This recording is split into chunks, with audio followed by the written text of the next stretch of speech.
welcome to the fifth episode of the Two Squirrels.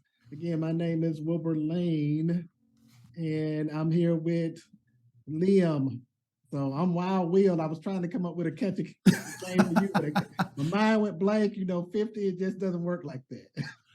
I understand. I was going to go with Luscious Liam, but I wasn't sure that would really work or if I could pull it off in this shirt. So Luscious, I like that. It's kind of like Gorgeous Jimmy, right? We might just have to start like a wrestling group or something and really, go at it. Two Squirrels, tag team champs. I love it. There you go. What are we talking about today? Shit, I honestly went blank. What the hell were we going to talk about? We're talking about horrible bosses and great leadership. Yes. Horrible bosses and great leadership. So we're going to talk a little bit about what type of leaders we are, what type of people we work for, and who we've got inspiration from as leaders, and hopefully we can give some good feedback to our listeners. Yeah, and hopefully you'll be able to get that golden nut out of today's episode. You got it right that time. Yes. It only took 5 episodes, but we got this. That's right. So looking back over your past experiences in real estate, in other jobs. So actually, let's start there. Like, what have you done, like as professions? Like, let's go back. Let's learn a little bit about Liam today, because we talk about Wilbur a lot. So let's learn about Liam. What have you done? I might have to unbutton my shirt for this one. No, man, I've had a plethora of jobs over the years. I've never, like in the beginning, I've never felt that I had amazing leaders and bosses. It was more like managers that just fell in a position, held on as long as they can, and instead of growing people, they hold them down, right? And you see this a lot across all industries, even to today into 2023, is you'll see potential amazing leaders that hold people down and hold people back because they're afraid to lose either that direction, that leadership position, or whatever have you. But I've seen that all my every job I've ever had. So what jobs have you had? Oh man, my first job was at McDonald's. That was absolutely atrocious, by the way, just like their damn burgers. Sorry, McDonald's lovers. I remember my first job, I would literally do whatever they told me to do. I lasted maybe 2.5 weeks because I got my first paycheck, which hourly wage, and I'm only 42, but hourly wage was $4.75 an hour. Yeah, you showing your age. And it's only up to like 7 something now, so it's not that far. Exactly. It's not even like that major difference, but literally, I remember getting the check, looking at my hands, all the burn marks, trying to learn things, and the hot oil marks. And I think my paycheck was like $82 after taxes. So how many hours? It was like 30 some hours. Okay. It was ridiculous. And don't quote me on the hours, of course, because it's been a long time. But I was like, nope, I'm done. And then my dumb ass decided to go get another job. And the only job that would hire me was Burger King. So let's talk about this for a minute. So you used the word job. There's a difference now, because now you're quote unquote an entrepreneur, right? Yep. There's that job mindset, and then there's entrepreneurial mindset. So what's the difference between the two? I'll speak directly for myself.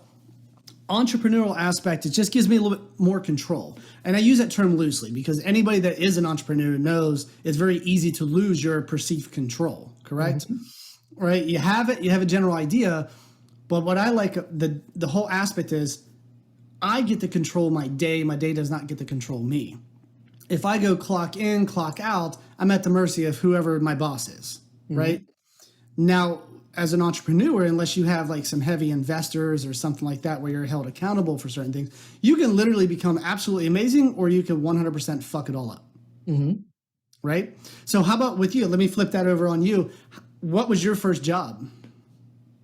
So my first job, technically my first real job where I was actually getting a paycheck, was working at the National Guard. So okay. I would go to the National Guard, and basically I would do like their ministerial tasks. Like I type, I do some computer work, and like these were like not computers like today. These were like those big heavy The big plastic. CRT style monitor. There you go.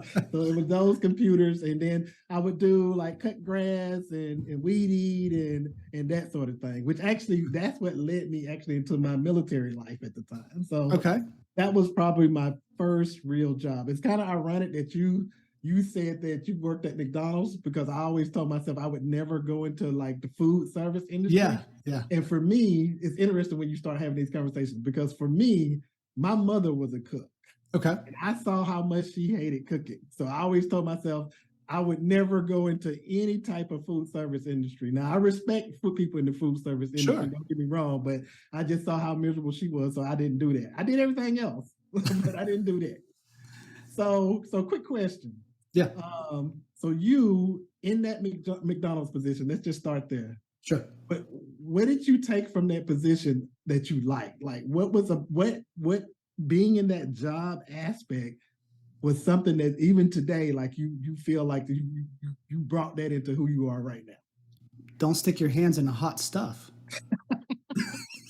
No, no, Yeah, hot grease is not fun. no, God, no. No, it was really, at the time, there was really no direction. I got hired at 15, you know, and I just wanted to make money because I come from no money. You know, I grew up poor. And I just wanted to just make some money to get, you know, to eat, to have clothes, whatever have you. And I just would take anything. I mean, even for years over my resume, it was literally going from one job to the next job. If I got a better opportunity, no matter what it was, I made more money, I would go. And then I would try to learn as much as I can from the manager, right? And let's just be real, we've all been there. There's been plenty of times you guys were in a job and you were way smarter, way more talented than the damn manager, right? And you're looking at the manager and saying, wow, they're getting paid way more than me. They're doing a quarter of the work. They're not even putting effort into this. And half the time, they're not even out here helping, you know? Mm-hmm. So then and there, I've always kind of been the person into leadership where I lead by example, right? I won't ask you to do something if I'm not willing to do it myself. So that's where I guess I would take biggest takeaway from like McDonald's, Burger King, or other fast foods that I fell into. Because there was even one point I was working with my uncle, who I lived with my aunt and uncle, for those of you who don't know, growing up. And my uncle was a foreman at a cemetery. So literally as soon as I was old enough and I got hired, I would push mow, 100 plus acres of grass every summer. And it was just around the markers because they were in-ground markers, not above ground. Day in, day out. By the time you finished, it all grew back. So you just recycle. But that taught me, just to keep pushing forward, right? To keep that hard work effort moving forward. And from that point on, I've taken it to every job. And it was always funny when I was 13, it's kind of kicking back a little bit.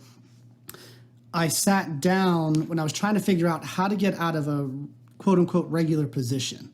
Uh-huh. I would sit down with managers of their business and ask them how I basically could take their job. And I would do this over and over, and I would just constantly learn and adapt. And then at one point, I actually took one of their jobs. And I just kept pushing forward and forward. And that's great. It's a great drive, but it's also a survival mode instinct, which it took me a long time to realize that I was in survival mode, not thriving mode. Right. But I've always had shitty bosses. I mean, literally 99% of the time with shitty bosses. You come across the really good ones, and then they get transferred to another store. That's right. Or another location. You're like, well, there goes that. That was fun for half a second. Well, I don't envy you I don't envy you cutting the grass in the cemetery. That's not something that I would want to do. Hey, I got a great tan year after year. That would last all the way through winter, through the Pennsylvania winters, all the way to summer, and it's like it never left me. So my background has been primarily sales. So I was that guy who was selling the knockoff cologne, coming to your job, trying to get you to buy white diamonds that really wasn't white diamonds, right? And so that was me. And then I did a pretty long stint in the car business. I had 7 years, and you can make pretty good money in the car business. Mm-hmm. And which I did. I was a top selling sales person for the brand that I worked for. and the spiffs were great. The incentives were great for working in the car business. But again, the car business is a job again. So you didn't make money unless you was there, right? Yep. And what I found is even in that business, it was archaic. Like the management style was archaic. So here I am sitting with you as a client, and I have to go and get permission from somebody else. Like I have to leave you, the client, sitting there, go get permission from somebody else to say, okay, yeah, it's okay for you to sell the car at this price. Which the client already knows that because we have the internet, right?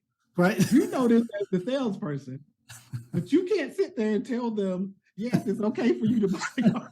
Gotta ask your sales manager. You got to go back, and you go back and forth 8 times instead of you having that. What's the word I'm looking for? You having that ability to say, yes, okay, well, yeah, we can sell the car for that. Yes. Right? Yep. So to me, that system was very archaic, to the point that I actually went on sabbatical to Hawaii. Okay, it's not a bad sabbatical. Yeah. I actually wrote a whole paper to my dealership stating how we need to change the way we do the car business. Like we need to just get rid of that system. Yeah. And they were basically, no, we've been doing it this way for 20 years. We're not gonna change it. So not gonna change it. How did it play out? Like nothing at all. They didn't change nothing. Then I stayed there probably another 2 months, and I just got fed up, and I got out of it. I just got out of the business. It was just like I can't do it because I felt like we should be empowered more. And as a business owner now, this is what I do to my people. I empower them. I delegate. I teach them to be able to make choices because there is difference, and I feel like that increases my morale. Right. Yeah. They don't have to come question me. They just need to know how to do, right? Yep. I am not a big micromanager, and I hate to be micromanaged. So when I bring somebody on now, I say, hey, I'm not going to micromanage you. I'm going to give you the tools and the systems I'm going to teach you. But once you learn, hey, you're free to go. I want you to fly, baby bird, fly, right? So I'm not a micromanager. So, I love it. I mean, what approaches do you take to empower your team? It's that whole self-sufficiency thing, just like you were talking about. It's, we'll educate you so that way you have a basic understanding. But as we all know, the best way to learn is through experience, through, especially when you mess up. So when you mess up, it shouldn't be down, like it shouldn't be beat down on you. That's a coaching opportunity. That's a training opportunity. That's an opportunity for growth.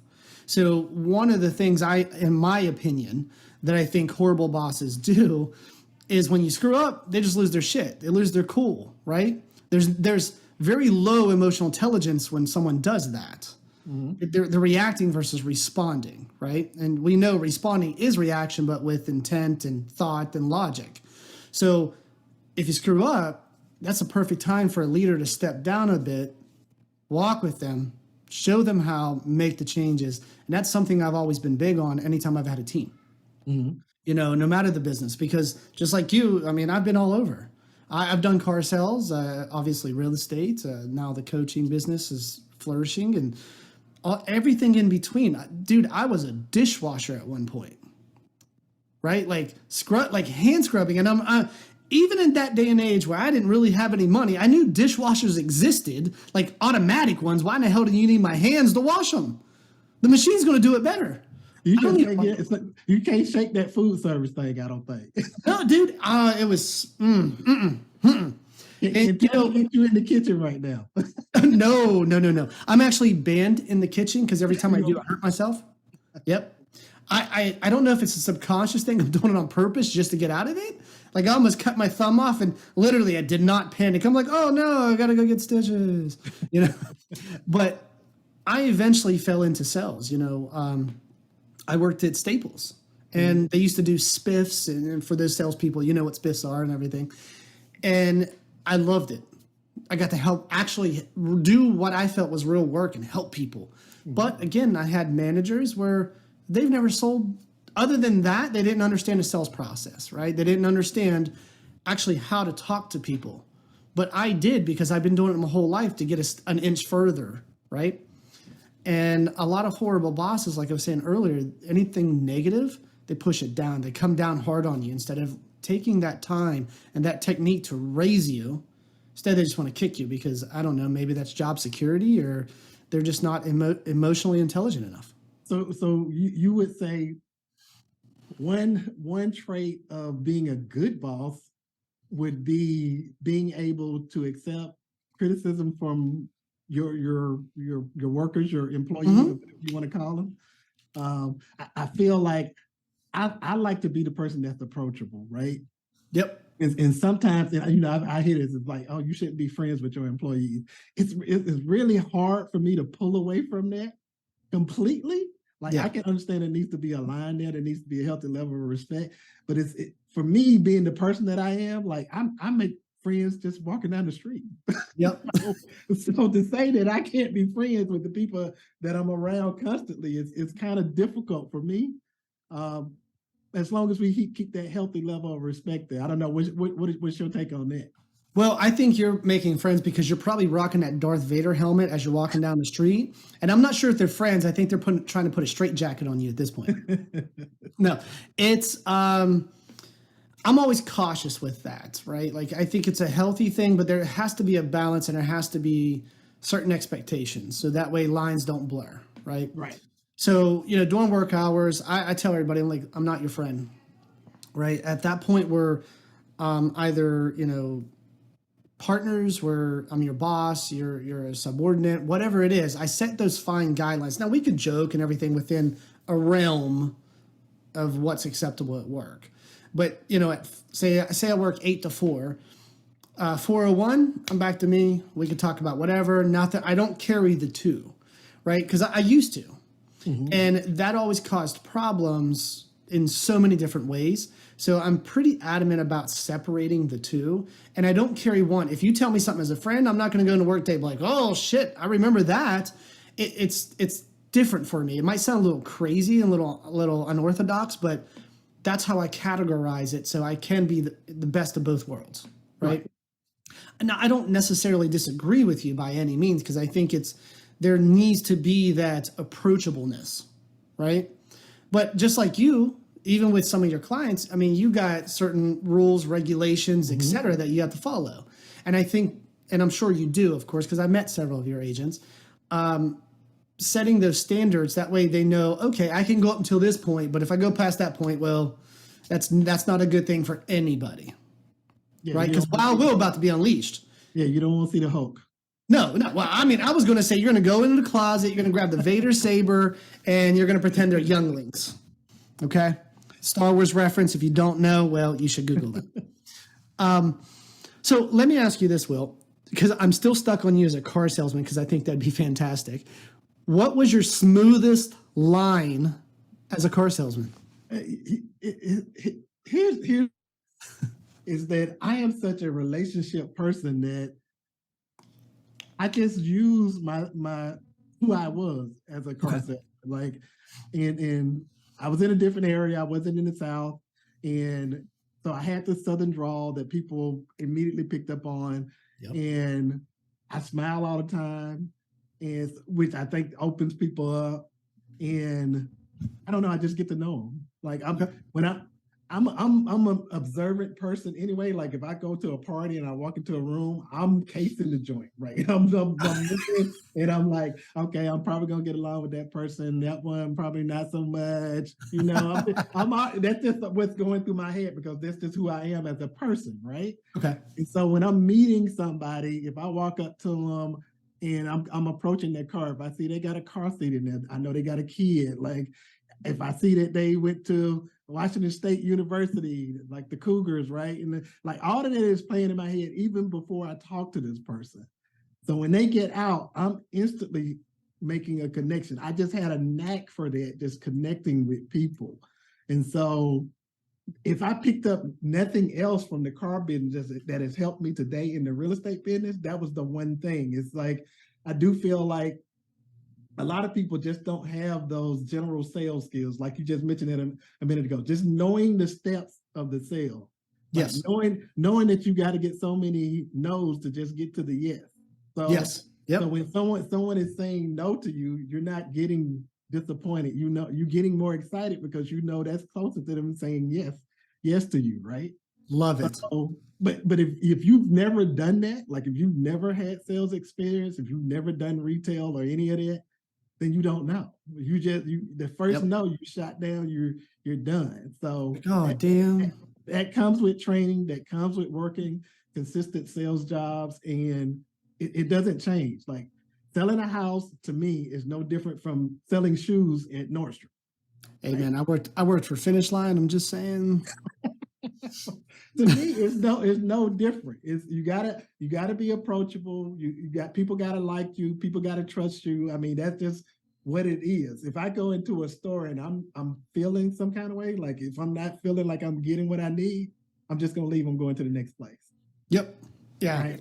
I feel you on that one. And then So, as a leader, I feel like these are the traits you need to emulate and coach to your people, right? mhm. If I'm truly a great boss per se or a great person to partner with, because I like to use the term partner. Yep. Okay. Yeah, if I'm a great person to partner with, then I'm teaching you these skills. I'm actually noticing you don't have these skills when you come to me, and these are the things I'm teaching you as a mentor, right? Yes. I mean, what about you? Well, honestly, the whole time you're telling me all this awesome information, I'm just thinking of like, what line did he really use? He's not telling us for these car sales. Like, you lean on the car, you're like, let's take a ride with Wild Will, and then bam, they're in the I car. don't I don't say any of that. And actually, I got fired from a car dealership because I didn't chase cars like they wanted me to. I was like, nope, I'm not doing it. I'm not gonna run after somebody in the rain and try to get them to buy a car. It's not what I'm gonna do. So they let me go, and then I was fine. So and Yeah, I you was were good. You were good. I'm more of a self motivated type person. So I was a guy, and my friends can tell you this, like my really close friends. I'll quit a job today, and I'll have a new one tomorrow, right? Yep. Yep. Because that's just how motivated I am. So, what would you say? And I'm gonna kind of spin this a little bit, because I know today's topic is horrible bosses and great leaders, right? Like horrible bosses versus great leaders. Let me clarify. Versus, Um, yeah. Out of everything that could make a leader, right? Because there's so many different qualities that could really take someone to that next level, and for them to take other people to the next level. What would you say the main trait for yourself as a leader? Because again, I've met your agents. They really love you. They have a great time with you. They do great production. You're leading the charge with your real estate company. What would you say your top leadership skill or whatever it is, your machismo, let's call it that you're really giving out to people? Yeah, he's flexing. Um, what would you say that is? What is that one thing? I think it's being being there, like being present and being Okay. present with them, like being focused on them. Okay. Um, and I don't even know a better way to say it is because when I ask them like, why are you with me as a broker? Because they could go to 100,000 other brokerages, right? They could go Yeah. anywhere, but they choose to be with me. So, and the biggest, probably the most consistent response I get is because I'm available to them. Okay. Okay. So look, I've had people say, "Well, I was with such and such for 3 years, and I couldn't even name the broker, right? I've never even talked to him. The only time I saw him was when they sent me a bill, right? Yep. Yep. I've So, heard and that. and sometimes they don't even need you for the real estate stuff. It may be something simple, something in their personal life, something different, right? And I think that approachability with me is why my agents are with me and why they work hard. Okay. Okay. I like it. And just for our listeners, of course, there's so many different ways he could answer that, and there's not necessarily a wrong way, right? Leadership is defined most of the time by your actions. What you're doing versus what you're not doing. And Mhm. that could even be defined in so many different levels. So just because maybe you don't align with what Will said or what I would say or whatever, doesn't necessarily make you incorrect. As long as you're helping people, in my opinion, of course, as long as you're helping people, like raising each other up and bringing someone forward, and you're that person that's always there and willing to put people above you, That for me is leadership, right? And I I know would, you're I like would, I would actually say that like that. To sum it up, is growth mindset, right? You're either yes, a growth mindset person or you're not. And honestly, that's just something I can't teach. Like I'll bring in an agent, and within a month or two, I've kind of figured out okay whether they're gonna work out or not because they're either gonna yes, be somebody that's contributing freely, participating freely, and and see the value in what we have as a team, and they have that growth mindset, or they don't. So, I agree. and then you as an owner, which this is the tough part of the job, you have to make a decision at that point. Is it worth keeping that person? Is it worth, you know, possibly messing up their culture or whatever you built, and then you make the tough decision. You have to sometimes you got to let them go. So Yes, and that and for me that has been the struggle in the business. Is like, do I want the number or do I want to keep the culture? Because you can't have both. yes, I agree. It's a, in my opinion, it's that quality over quantity type deal. Yeah. I would rather have someone that is a really good person that maybe, speaking of real estate, not producing as much as say a top producer. I've met plenty of top producers all over the country, and there's a lot of really really cool people that are top producer. But there's a lot of really shitty ones too, Mm-hmm. right? They only think about themselves, on to the next paycheck, on to the next paycheck, and that's fine if that's your vibe. Go for it. I disagree with you. That's all. You know, and thankfully in this country we can disagree as long as everybody doesn't go batshit crazy, of course. You know, right? Which happens a lot lately. So I think leadership, you know, raising one above oneself is a really good factor. And I know Will does it. I've seen him do it myself.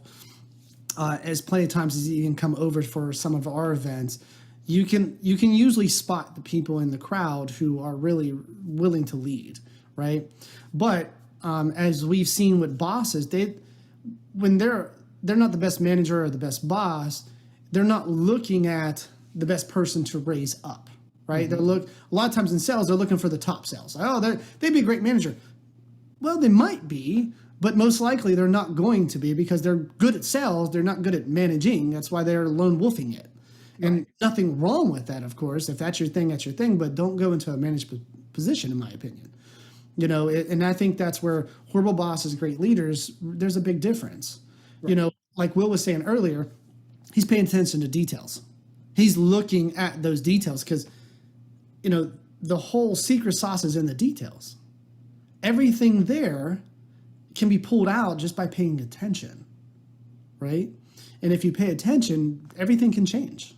That's right. It's when we gloss over is when we miss the important stuff. You know, I had a conversation with someone that their job is pretty extreme. I won't go into details what it is, but it's nothing illegal, of course. But in their type of job, if you're not paying attention, you can lose your life, Right. right? And they were asking me, well, how do I be more present? I'm like, well, do you want to live or die? Like, that's really what it comes down to in that particular job field.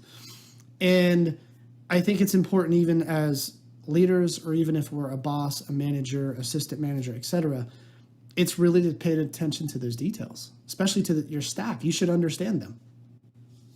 Another great quality I feel too is knowing your team, right? Mm-hmm. Especially when you have a number of people you're coming in contact with, because not everybody is the same, right? Not, Right. all your personalities are different, and you are the one person that is sitting here who's having to basically manage everybody, and one person is going to be a little bit more sensitive than the other Mm. person, and one person is going to be more joyful and playful, and the other person is going to be more strict and straightforward. It's like being that center person. Sometimes I don't think people realize that is a lot of pressure to manage that many different personalities. It is. It is. It's a technique in itself. Yes. Yeah. Yes.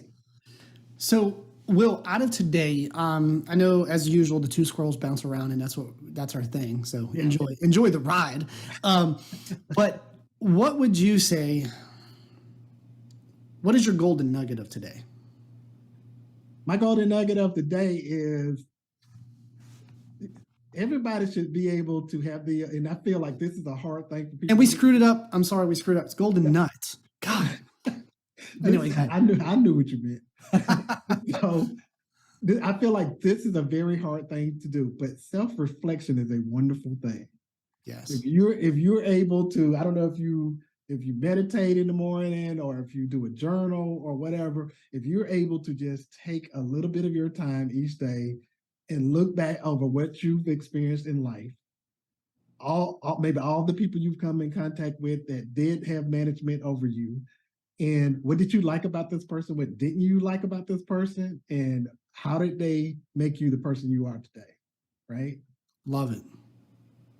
I think self-reflection is very important. I think that's definitely the golden nut of the day.